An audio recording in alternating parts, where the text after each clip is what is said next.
So I'm Kristen Gastaldo. I'm a community manager. I work for a company called Alfresco. We're an open source software company. We do products for content management, business process management. But before I worked for Alfresco, quick question, does anybody here work in community management or developer evangelism? Nope, didn't think so. I guess I'll be quick and tell you what that means then. So for community management, it means I manage our online community for developers. I manage a forum, a blog, a wiki.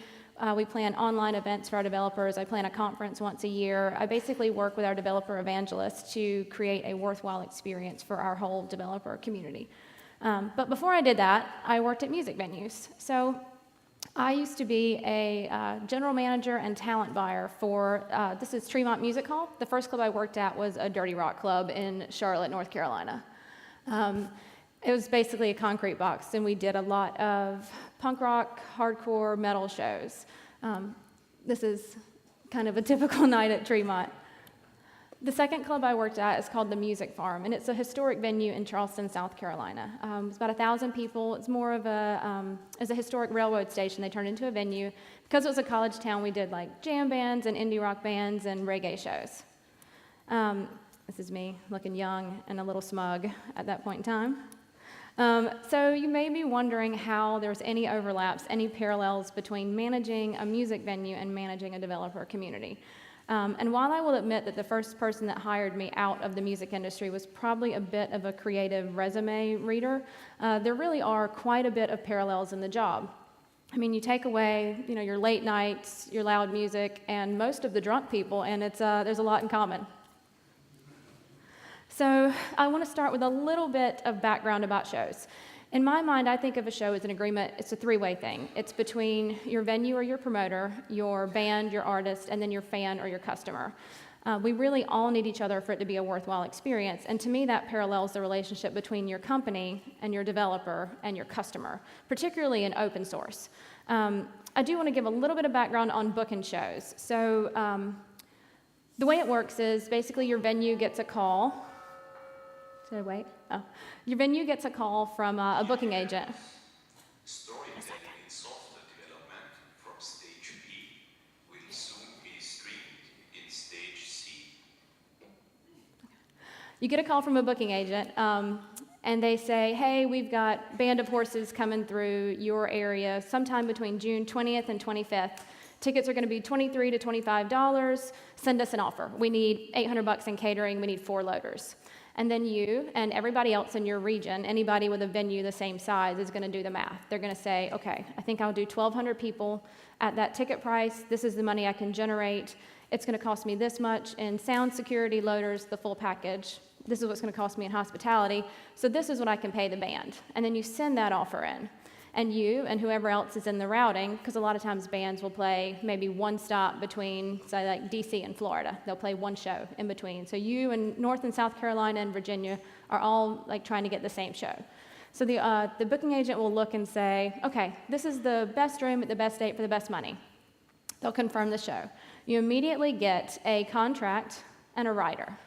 Now, you guys probably know a little bit about tour riders. You probably have heard things that are frivolous that people ask for, like no brown M&Ms or an inflatable raft, or I like how this one has fair trade gummy bears on it, things that are a little bit ridiculous, right? But for the most part, a rider is a super integral and important part of setting up for the show. It's honestly one of the nicest things about booking bands is that they just straight up tell you, these are all the things that I need to have a successful show in your room. Be ready for me. And so while we do not have this for developers, we do have a general idea what we think you guys want. Just for a whim, I kind of Googled, like, what developers want? And you get 10 million hits, and it's everything from open APIs to beanbag chairs. It's a large variety of things. We do know what we think you need to be successful with our product, though. Sample codes. For us, it's the code because we're open source. A bunch of resources, a healthy community where you can get your questions answered, a place to submit ideas, to submit bug issues or pull requests, a place to manage all that stuff. So what we do to create our own rider is we do a developer survey every year.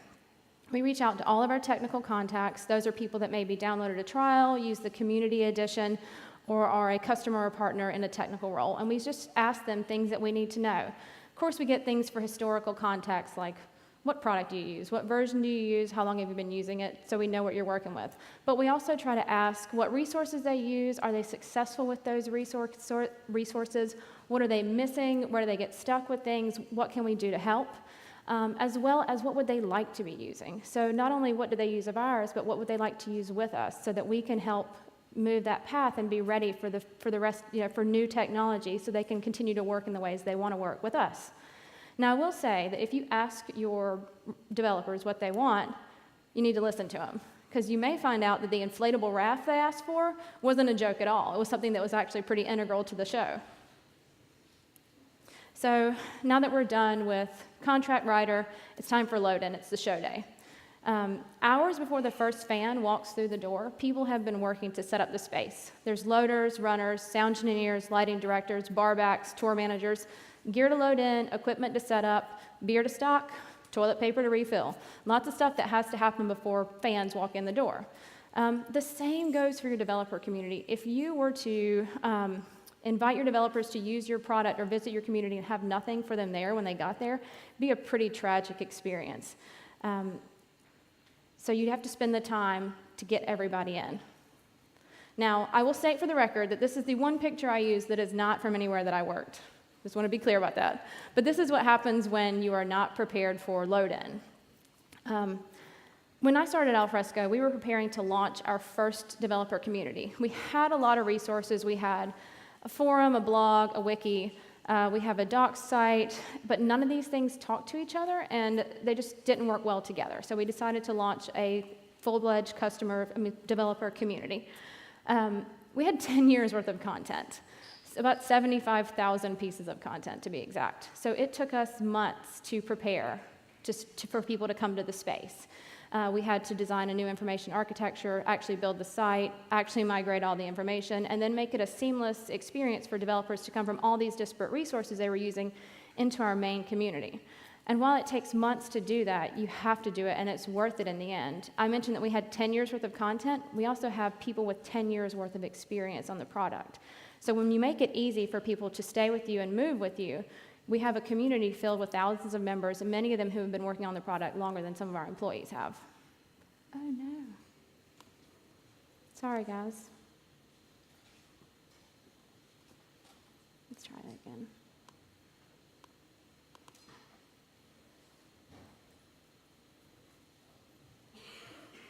One sec. Sorry, the PowerPoint crashed. Let's try that again. Okay, so we're done with load-in. Now it's time to sound check. You guys know what sound check is. You've probably been standing outside waiting to get into a concert and heard a band play a snippet of a song, or maybe heard a band play an entire song.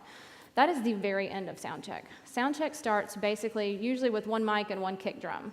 And the sound engineer goes mic by mic, instrument by instrument, and most headliners have 30-plus microphones on stage.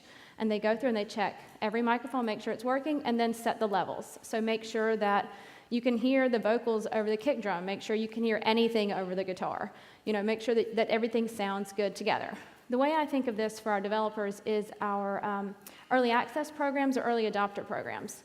Basically, the stage is set, it's ready for the band, the code is written. We just need people to come and test it. We need people to come and make sure that all sounds good together. To see if it's broken, or generally to try to break it, usually is what happens. And then that's the time when you can see if things aren't working and get them ready for it to go live to your customers, right? Now, I chose this picture kind of for the ridiculousness of it. Soundcheck is when you sort out any problems, but sometimes things happen between when the headliner sound checks and the headliner goes on stage. Maybe your opening band kicks over a mic stand, maybe a cable shorts out, something happens and the sound is not right anymore. It's important that you tell that somebody knows, but it's really important who knows. So this picture has 7 sound and lighting engineers in it. We were a small room. We really only held about 1,000 people, so we normally had one front of house guy, one monitor guy, one lighting director, and then the band may travel with people. But in this picture, 6 options. However, if someone comes to a show and they have a problem with the sound, who do they tell generally? It's usually the security guy. someone they've had an interaction with. They go back to the guy who checked their ID at the front door and they say, I can't hear this, the strobes are crazy, whatever was going on to complain about, they let him know. That guy's awesome. That guy doesn't do sound. He cannot fix any issues they're talking about, and he probably can't even leave the position he's at to let somebody else know. So it's really important that you make it a clear path for your developers to say, this is where we file issues, this is where we take requests, this is where we handle any issues we might have with the code, so that they know who to talk to. And just as important as knowing who to talk to is having the person that they're talking to have the capacity to actually do something about it. This brings me to a point about staffing. So I am Alfresco's only community manager, but I am not the only person responsible for the developer experience. We like to say that everybody at the company is a developer evangelist. I work really closely with our one developer evangelist, Francesco, and he and I work together to make sure that everybody is responsible for a good experience for our developers.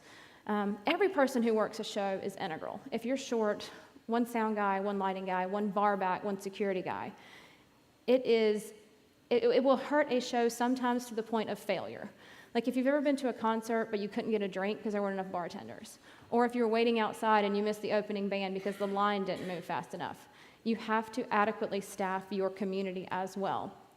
Your developers need your own engineers and developers answering questions in the forum. They need product management handling ideation and showing a roadmap. You need your docs people creating resources. You need your evangelists managing your new members in that getting started experience.